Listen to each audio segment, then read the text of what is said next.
Hi friends, I'm Amit Panchmatia from Endeavour Classes and I'm here to talk about the NMAT by GMAC. The NMAT by GMAC started on 7th October and will be going on till mid-December. A student is allowed to write 3 attempts at NMAT, which means you could phase your attempts out in such a way that you need a minimum gap of 15 days between the attempts, and the best score out of the 3 would be taken. Now, let's talk a little bit about the exam. The exam has 3 sections. That is Quant plus DI, logical reasoning, verbal ability. Number of questions, time for each section has been already mentioned here. Now, the 120 questions which we are talking about here would be 123 are 360 marks. Now, from these 360 marks, the expected cutoff for an NM Mumbai call would be anywhere from the range of 208 to 210. Higher the better, because the final conversion will depend clearly on this score. Obviously 30% weightage will be given to GDPI, etc. But the higher the score over here, that is best. NM Bangalore would be anywhere in the range of 190 to 195. Let's now talk about the strategy for the Quant and DI section. As we already spoke, Quant and DI will have 48 questions. Let's understand the breakup of that. DI will have roughly 16 to 20 questions and Quant the remaining, so anywhere around 28 questions of Quant. Now, let me tell you a little bit about NMAT DI. Out of all the exams which you will encounter in the year, DI at NMAT easily should be the most difficult. Now, hence our advice to a student is, out of the 4 to 5 sets which you see in DI, you should be looking to maximum attempt around 8 questions, that is 2 sets. Once you've got that part right, that you want to attempt only 8 questions, you know that your strategy is about getting more marks in Quant, which means you need to have roughly around 20 to 24 genuine attempts at Quant, 8 questions in DI. Please do not forget to random mark the remaining questions, as NMAT has no negative marking. Now, also let's talk about the sectional cutoff. Your approximate requirement for cutoff for the section should be roughly around 70 to 75 marks. Now, this has been true over the last 4 to 5 years. Once a student is crossing 70 to 75 marks, he clears the Quant section. But obviously, if you're looking to maximize your score through Quant, you will need close to even 90 marks. Let's talk about the breakup of the Quant section. Percentage and its application should roughly see around 6 to 7 questions. When I say percentage and applications, I'm talking about topics like percentages, profit and loss, mark price, selling price, discount, simple interest, compound interest, averages, allegations, and very, very importantly, partnership. Partnership sometimes has as high as even 4 questions in a single paper. The next area would be time, speed, distance, time and work, roughly around 4 questions. Number system, 5 to 6 questions. Areas like remainder theorem, expansions, surds, indices, and all this will come into this. Geometry, maybe 5 questions. Linear quadratic, around 2 to 3 questions. PNC probability, exactly 2 questions. Now, a lot of students have this as a feared area. So, as you see, NMAT has only 2 questions on PNC probability. So, if it is your feared area, I would advise you not to really focus on it too much and concentrate on the other things. Now, again, a very, very important thing in NMAT is data sufficiency. There will be exactly 6 questions in data sufficiency from any of the above topics. So, which means you could have a question from geometry or from percentages or whatever. But please remember that you need to practice separately this area. Recommended practice area material for that would be the OG from GMAT or any other GMAT book, which will have enough data sufficiency questions. So please ensure that you get your 6 questions over here right. This will be your biggest scoring area in NMAT. So talking about the whole breakup once more, I would expect a student to first solve Quant, never go to DI first. Try and get your 20 to 24 questions of Quant right. Once that is done, which will include DS obviously, 6 questions of DS will be included in that. Then go for your DI, 8 questions of DI.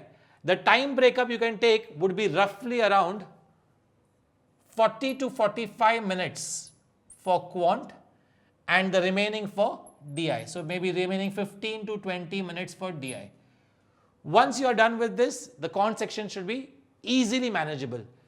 Please remember the level of quant at NMAT is not very high, but there will always be 3 to 4 questions which are pretty difficult. So the main advice to a student is you do not need to get stuck at these questions. Once you're able to identify these difficult questions and skip them, I think NMAT quant should be easily manageable. Hi friends, my name is Hemang. Amit sir just spoke to you about the quant section of NMAT, and I am going to speak to you about the verbal and the logic section. I have written NMAT about 16 times over the last 8 years, and I am going to share my experience about this year's NMAT now. The verbal section will have 32 questions to be answered in 22 minutes, and here is the breakup of the verbal section. First, you will have 6 vocab questions, which I would call as direct vocab questions, which means they will give you a word and either you are supposed to give them a synonym or an antonym for the same. Now these words are pretty difficult and you will have to do your word list well for the same. So if you have done let's say the Barron's list, that should serve you well for these 6 questions. After that, you will have 2 fill in the blank questions coming up on your screen, which are very simple to answer. NMAT will ask you grammar in 2 formats. First, you have the spot the error format where you will have 4 questions. The sentence is broken up into 4 or 5 parts and your job is to tell them which part has an error. Topics like subject verb agreement, parallelism, tenses, etc. are tested here. The next 4 questions are in the form of fill in the blank questions, and all questions here are related to the topic of prepositions. Now generally this is the simplest part of the paper and ideally you should get all 4 questions right in less than a minute. You will then have your parajumbles where you have to arrange 4 or 5 sentences in the right logical order. One more specialty of NMAT is where they give you a paragraph with 4 blanks, which is called a clause, and you have to look at the options and keep filling in the right word for each one of them. Last, you will have 2 RCs, 4 questions each, appearing on your screen. Each RC I would say is roughly 400 words, so there is some amount of reading involved here. Okay. Now very important to remember is place your RCs towards the end of a verbal section, which means even if RCs appear right at the start of the section, do not attempt it as your first question. Why? Because you have only 22 minutes and it is very possible that you might just take a lot of time to answer the RCs and leaving little or no time for the remaining questions. As if you are doing well in your test, you should have about 7 minutes remaining for the 2 RCs. You may not be able to finish both the RCs in the given time slot, so try doing at least 1 RC well while you are solving your paper. The verbal cutoff is generally 54 or 55 marks, which means they expect you to answer about 18 to 20 questions correctly on your NMAT verbal section.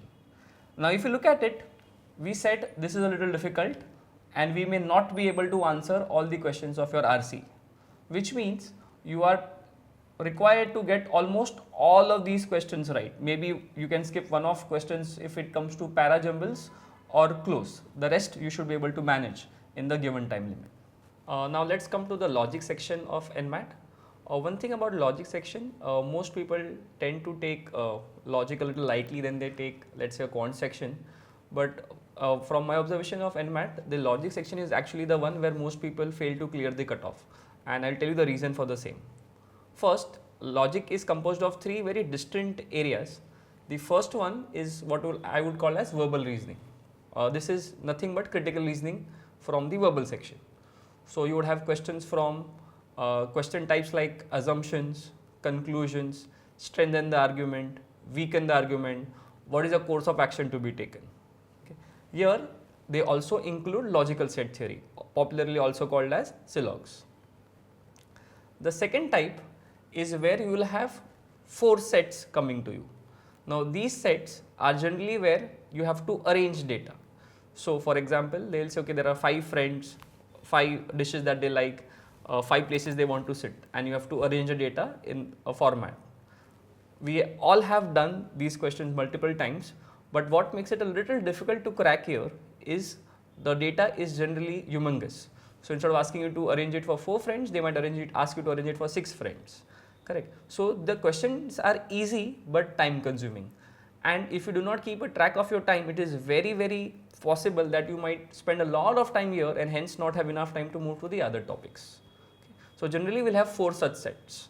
Now sometimes NMAT will also throw a set at you from the topic of input output, which is also called a sequential series. Here the logic is a little difficult to crack. So I would suggest if you can crack the logic in the first minute, please solve the question. If you can't crack the logic in the first minute or so, believe me, NMAT has given very difficult logics here. So please skip that question and move on to something else where you can spend your time productively. The third and the last area is where you have a lot of single questions. So simplest topic to ask here is blood relation. I'm sure we'll all seen questions of the type, you look at a photograph, he is my mother's father's grandson, how am I related to him? You have questions on coding and decoding.